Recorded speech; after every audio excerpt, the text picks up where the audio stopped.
На фоне бензинового кризиса россияне бросились скупать машины с дизельными двигателями. Длинные очереди на заправках заставили соотечественников обратить внимание на машины, ездящие на дизельном топливе, которого у нас вроде бы как в избытке. Хотя справедливости ради стоит отметить, что покупать-то особо нечего. Легковые авто с дизельным двигателем в России не особо распространены. На них приходится всего 6% малого автопарка. Однако текущий месяц внес в эту статистику коррективы. На российском авторынке уже наметился устойчивый тренд. Спрос на поддержанные автомобили с дизельными двигателями резко пошел вверх. Тяжелое топливо снова стало фаворитом у покупателей. Повышенный спрос на дизельные автомобили эксперты связывают с перекосом предложения топлива. На заправках дизель в рознице продается практически бесперебойно, подтвердил Российский топливный союз в письме вице-премьеру Александру Новаку. По данным исследований, интерес покупателей к дизельным машинам с пробегом подскочил в текущем месяце сразу на 33% по сравнению с прошлым месяцем. Рынок тут же отреагировал на этот ажиотаж. Средняя стоимость дизельного автомобиля с пробегом увеличилась на 6%. Достигнув отметки в 3 миллиона 200 тысяч рублей. Одновременно число доступных машин на дизеле на площадках объявлений сократилось. В итоге сочетание высокого спроса на дизельные автомобили и падающего предложения создало высокую конкуренцию среди покупателей, отмечают эксперты. Тем временем в салонах официальных дилеров уже пусто. Легковушки, работающие на дизеле, раскуплены. В начале лета в продаже оставался Haval H5, единственный китайский дизельный внедорожник. Были машины даже 2024 года выпуска, но за 1,5 месяца все полностью раскуплены, сообщил дилер этой марки. Есть ли сейчас на российском рынке автомобили, работающие на дизеле? И почему их производство, в отличие от западных стран, вовсе не в фаворе у отечественных производителей? Мы попросили ответить на эти вопросы гендиректора аналитического агентства «Автостат» Сергея Целикова.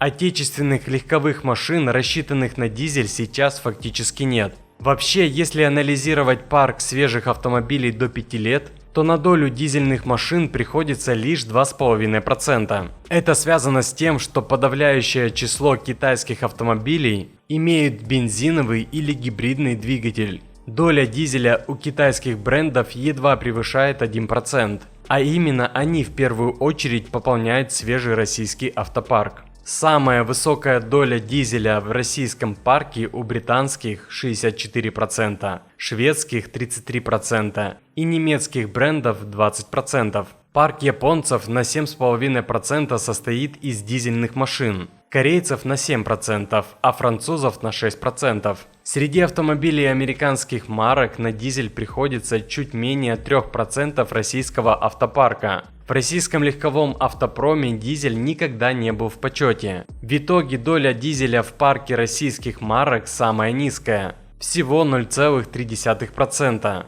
подчеркнул Сергей Целиков. Почему бездействует отечественный автопром? Ведь уже понятно, что легковые автомобили, работающие на дизеле, могли бы стать хорошей альтернативой в условиях топливного кризиса. Если дизтопливо является оптимальным для России, почему у нас так и не научились делать легковой транспорт с дизельными двигателями? Мы адресовали эти вопросы вице-президенту Национального автомобильного союза Антону Шапарину. Проблема в том, что дизельные моторы технологически сложнее, чем бензиновые, отвечает он. При СССР выпускали двигатели на дизеле в основном для сельскохозяйственной и военной техники. Так что передовых технологий и наработок в этой области у нас нет исторически. К тому же, объективно говоря, уровень машиностроения в России не самый высокий. Оригинальных конструкторских решений мало. Да, есть дизельные моторы для КАМАЗов, но их сделать куда проще, чем, например, для Мерседеса.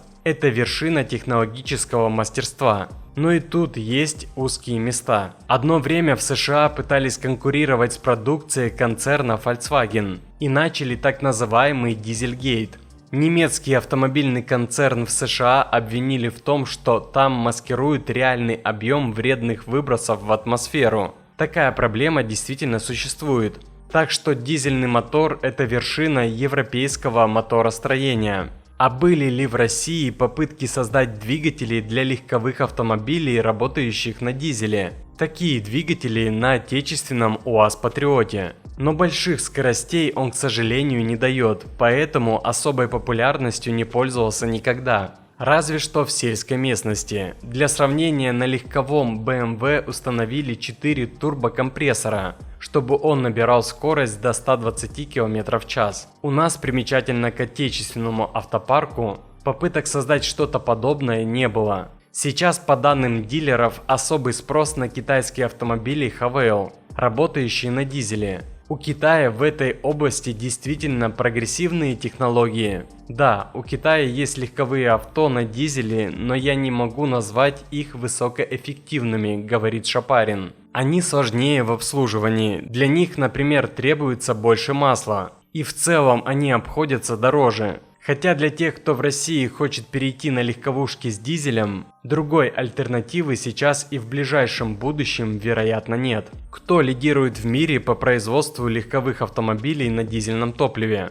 В Европе дизель достаточно популярен, он дешевле, его расход меньше. В Германии начали ставить двигатели, рассчитанные на дизельное топливо, на простые дешевые машины, и это себя оправдало. Есть ли какие-то наработки в плане создания моторов на дизеле у нас? Учитывая сложившуюся с бензином ситуацию, что говорят на АвтоВАЗе? У АвтоВАЗа нет ни опыта, ни компетенции в производстве таких легковых автомобилей. Нет прежде всего конструкторской базы, а тут надо все делать с чистого листа. Это сложно и дорого. Было, правда, другое предложение – скопировать лучшие образцы западных автомобильных концернов, которые ушли с нашего рынка. Но Минпромторг выступил категорически против. Хотя, если разобраться, у Мерседеса и Volvo были гениальные дизельные моторы. Но чтобы их скопировать и запустить в массовое производство, нужна политическая воля.